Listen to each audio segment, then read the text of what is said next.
नमस्कार दोस्तों, I am sure कल से आप एक जजमेंट के बारे में सुन रहे होंगे जो कि सुप्रीम कोर्ट के द्वारा दिया गया है on Indian army women officer. जो हमारी विमेन ऑफिसर्स हैं इंडियन आर्मी के अंदर, उनको यहां पर परमानेंट कमीशन देना चाहिए, ऐसा कुछ जजमेंट आया है। यहां पर आप देख सकते हो, आर्मीज evaluation process affects women seeking permanent commission said supreme court. तो आई एम श्योर इसमें से कई लोगों को डाउट होगा कि ये है क्या exactly, permanent commission, short service commission, ये सारी चीजें क्या है, ये जो पूरा केस है वो सुप्रीम कोर्ट में क्यों आया और यहां पर एग्जैक्टली सुप्रीम कोर्ट कहना क्या चाह रहा है, ये सारे डाउट्स आपको मैं क्लियर करूंगा इस वीडियो के अंदर। चलिए आगे बढ़ते हैं। मैं हूं अंकित अग्रवाल और अपडेट के लिए आप मुझे फॉलो कर सकते हैं इंस्टाग्राम, फेसबुक और ट्विटर पर। मेरे लेक्चर की हर पीडीएफ आपको फेसबुक पर तो मिलेगी ही, प्लस साथ में आप मेरा टेलीग्राम चैनल ज्वाइन कर सकते हैं by searching Ankit Agarwal official. और आपको पता है कि यूपीएससी का नोटिफिकेशन आ गया है, जल्दी इसका एग्जाम कंडक्ट कराया जाना है। तो अगर आप 2021 के लिए 22 के लिए प्रिपेयर कर रहे हैं तो हमारे स्टडी आईक्यू के यूपीएससी कोर्स ज्वाइन कर सकते हैं, जहां पर आपको करंट से लेकर स्टैटिक तक हर एक चीज एक जगह अवेलेबल करा दी जाती है।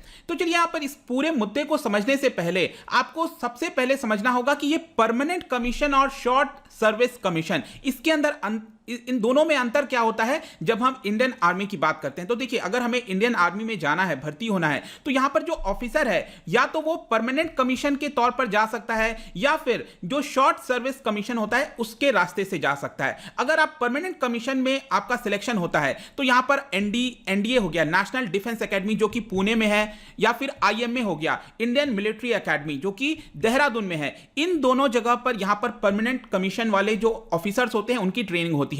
लेकिन अगर आपका सिलेक्शन शॉर्ट सर्विस कमीशन के तहत होता है तो यहां पर जो ऑफिसर्स ट्रेनिंग एकेडमी है ओटीए, ये चेन्नई के अंदर है, वहां पर आपकी ट्रेनिंग होती है। तो ये तीन है, आपको ध्यान रखना है। तो बेसिकली क्या है कि इन दोनों में डिफरेंस क्या हुआ कि अगर परमानेंट कमीशन के तरफ से अगर आप जाते हो तो आपका जो कार्यकाल है, जो पूरा टर्म है इंडियन आर्मी के अंदर, वो बहुत लंबे समय तक 54 ईयर से लेकर करीब 60 ईयर्स के बीच में, मतलब कि परमानेंटली आपकी पोस्टिंग हो जाती है इंडियन आर्मी में, आप सर्व करते हो। लेकिन शॉर्ट सर्विस कमीशन में बेसिकली जो टर्म है वो 10 साल का होता है। ये एक्सटेंड हो जाता है 14 साल में, आपको बताऊंगा कैसे, लेकिन ये 10 साल का टर्म होता है। उसके बाद आप एक तरह से रिटायर के तौर पर आप कह सकते हैं कि वहां से टर्म 10 साल का खत्म हो जाता है। लेकिन 10 साल के बाद यहां पर क्या होता है कि एक ऑप्शन दिया जाता है। दो तरह के ऑप्शन होते हैं। एक यहां पर उनको मौका मिलता है कि वो परमानेंट कमीशन ज्वाइन कर सकते हैं, डिपेंड करता है कि क्या वो फिट है कि नहीं, मतलब अलग अलग जो क्राइटेरिया है आर्मी का उसको फिल करना होता है, और अगर उनका सिलेक्शन हो जाता है तो वो परमानेंट कमीशन जा सकते हैं, मतलब एसएससी के थ्रू भी वो परमानेंट कमीशन आगे चलकर ज्वाइन कर सकते हैं।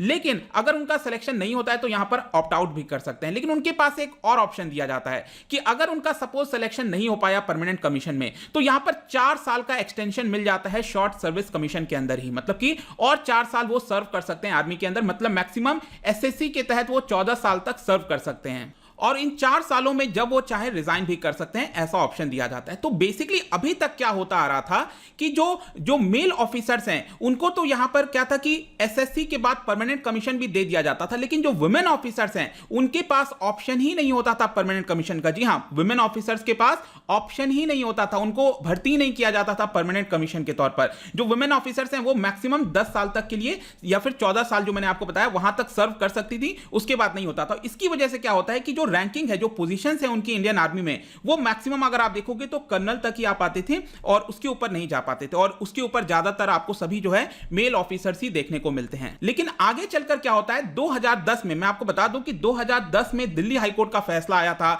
यहां पर बोला गया कि नहीं, जो वुमेन ऑफिसर्स हैं उनको भी परमानेंट कमीशन में लेना चाहिए। उसके बाद भी चीजें नहीं चल पाई, वो मैं आपसे आगे डिस्कस करूंगा वो पूरा मामला क्या था कोर्ट का। लेकिन पहले यहां पर जान लीजिए कि कल क्या हुआ है। कल सुप्रीम कोर्ट ने यहां पर बोला है कि जो वुमेन ऑफिसर्स के लिए क्राइटेरिया है वो पूरी तरह से डिस्क्रिमिनेटरी है। कौन सा क्राइटेरिया? तो बेसिकली क्या हुआ कि फाइनली 2000 पिछले साल ही जजमेंट आया था सुप्रीम कोर्ट का, उसमें यह बताया गया कि जो वुमेन ऑफिसर्स हैं वो भी एसएससी के थ्रू जो है परमानेंट कमीशन ज्वाइन कर सकती हैं। आपको यह समझ में आ गया? तो ये क्या होता है, सिलेक्शन का प्रक्रिया होता है कि एसएससी के तहत यहां पर उनको अपनी प्रतिभा दिखानी होती है। तो यहां पर जो आपका इवैल्यूएशन का क्राइटेरिया है एसएससी से परमानेंट कमीशन जाने का, वो काफी ज्यादा डिस्क्रिमिनेटरी है, ऐसा सुप्रीम सुप्रीम कोर्ट ने बोला है और यहां पर कहा है कि एक डॉक्ट्रिन ऑफ इनडायरेक्ट डिस्क्रिमिनेशन ये दिखाता है और यहां पर हमें इस चीज के ये जो इंपैक्ट होता है उसको देखने की आवश्यकता है। बेसिकली सुप्रीम कोर्ट ये कह रहा है कि अगर हम वुमेन ऑफिसर्स के साथ ऐसा करते हैं, डिस्क्रिमिनेशन करते हैं एक तरह से,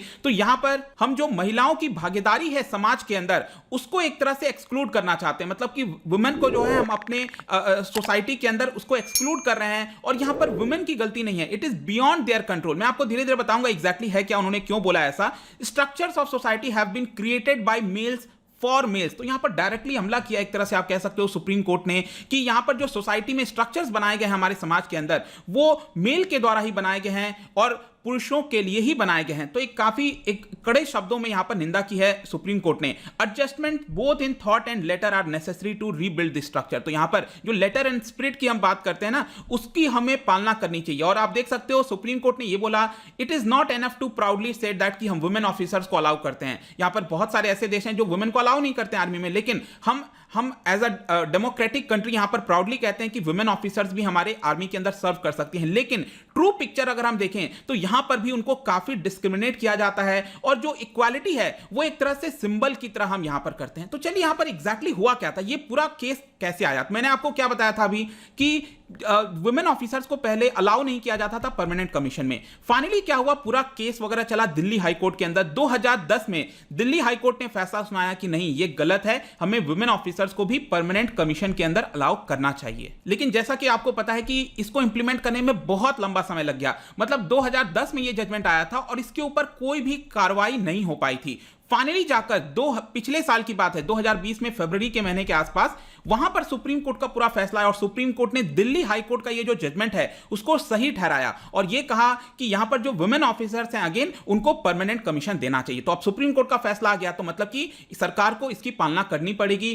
फाइनली जाकर जुलाई के महीने में, क्योंकि ये फैसला आया था आपका फरवरी में, जुलाई के महीने में जो मिनिस्ट्री ऑफ डिफेंस है उन्होंने यहां पर स्टेप्स वगैरह, जो इनिशियल स्टेप्स होता है, सिलेक्शन का प्रोसेस होता है, वो अलाउ कर दिया। और जितने भी वुमेन ऑफिसर्स हैं, मतलब ये कह दिया कि चाहे वुमेन हो, मेल हो, कोई भी हो, एसएससी ऑफिसर जो हैं वो यहां पर अलाउ किए जा सकते हैं। लेकिन अब आपको समझना है, यहां पर ये केस तो काफी समय से चल रहा था। जो वुमेन की एज है, जो पहले ऑलरेडी शॉर्ट सर्विस कमीशन के अंदर सर्व कर चुके हैं, उनकी उम्र तो काफी हो गई होगी, लाइक 40 साल 50 साल इस तरह से उनकी उम्र हो गई थी। तो उनको भी अलाउ किया गया कि वो भी यहां पर परमानेंट कमीशन, ऑल्दो यहां पर जस्टिस बाद में मिला है, लेकिन वो यहां पर अलाउ की जा सकती हैं, ऐसा यहां पर सुप्रीम कोर्ट ने बोला था। और इन सबके तहत फाइनली यहां पर पिछले साल करीब 615 वुमेन शॉर्ट सर्विस कमीशन की जो ऑफिसर्स हैं उनको एक तरह से कंसीडर किया गया कि क्या हम उनको परमानेंट कमीशन दे सकते हैं कि नहीं। और इसमें से 277 वुमेन को यहां पर परमानेंट कमीशन की पोस्ट दे दी गई। लेकिन इसमें से 86 ऑफिसर्स ऐसी थी जो नाराज थी। उनका कहना था कि जिस तरह से सिलेक्शन का पूरा प्रोसेस चला है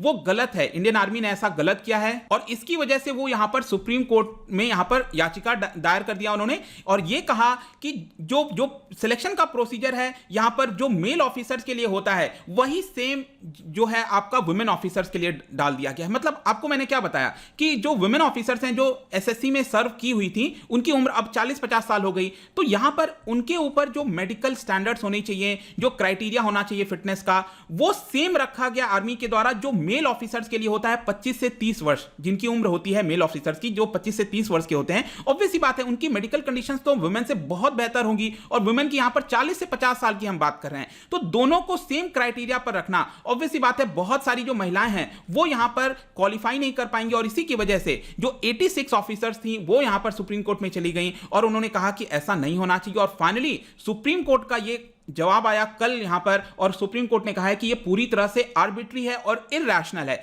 दोनों मतलब मेल ऑफिसर्स का मेडिकल कंडीशन जो 25 से 30 वर्ष के बीच में है और जो वुमेन ऑफिसर्स हैं 40 से 50 वर्ष के बीच में, दोनों का सेम स्टैंडर्ड रखना यह पूरी तरह से गलत है। यहां पर हमें उसमें चेंजेस करने होंगे ताकि ज्यादा से ज्यादा वुमेन ऑफिसर्स यहां पर परमानेंट कमीशन के अंदर क्वालिफाई कर जाएं। और सुप्रीम कोर्ट ने यहां पर भारत सरकार को भी बोला कि जिस तरह से नियम कानून बनाए गए हैं वो एक तरह से मतलब दिखाने के लिए कह दिया गया है कि यहां पर हाँ आप क्वालिफाई कर सकते हो, लेकिन जो एक्चुअल जो आपका लेटर एंड स्पिरिट में चीजें होनी चाहिए थी, ऐसा यहां पर नहीं किया गया है। तो उसी को एक तरह से सुधारने की कल कोशिश की गई है सुप्रीम कोर्ट के द्वारा, और कहा गया है कि ये जितने भी ऑफिसर्स हैं उनको परमानेंट कमीशन में लिया जाए। इसके अलावा यहां पर जाने से पहले एक और चीज मैं आपको बता दूं कि आर्टिकल 142, आपको पता होगा ये सुप्रीम कोर्ट के पास पावर होती है कि अगर कहीं पर जस्टिस नहीं मिला है तो यहां पर आर्टिकल 142 का इस्तेमाल करती है सुप्रीम कोर्ट और वो जस्टिस प्रोवाइड करती है। इसके तहत यहां पर आप देख सकते हो, ये बोला गया है कि वुमेन ऑफिसर जो 14 साल से ऊपर जिन्होंने सर्व किया है लेकिन परमानेंट कमीशन नहीं मिला था, मतलब कि एक तरह से इनजस्टिस हो रहा था।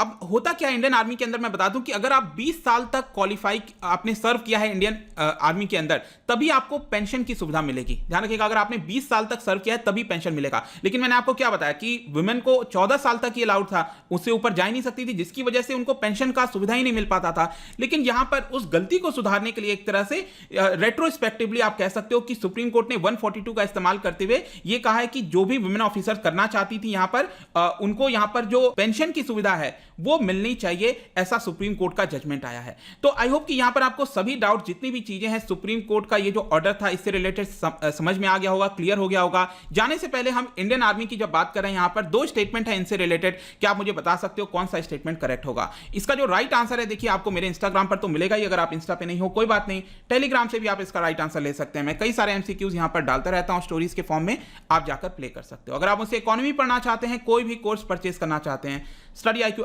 ऐप पर जा सकते हैं। आई होप कि वीडियो आपको पसंद आया होगा। मिलता हूं आपसे next time. Till then thank you very much, see you soon.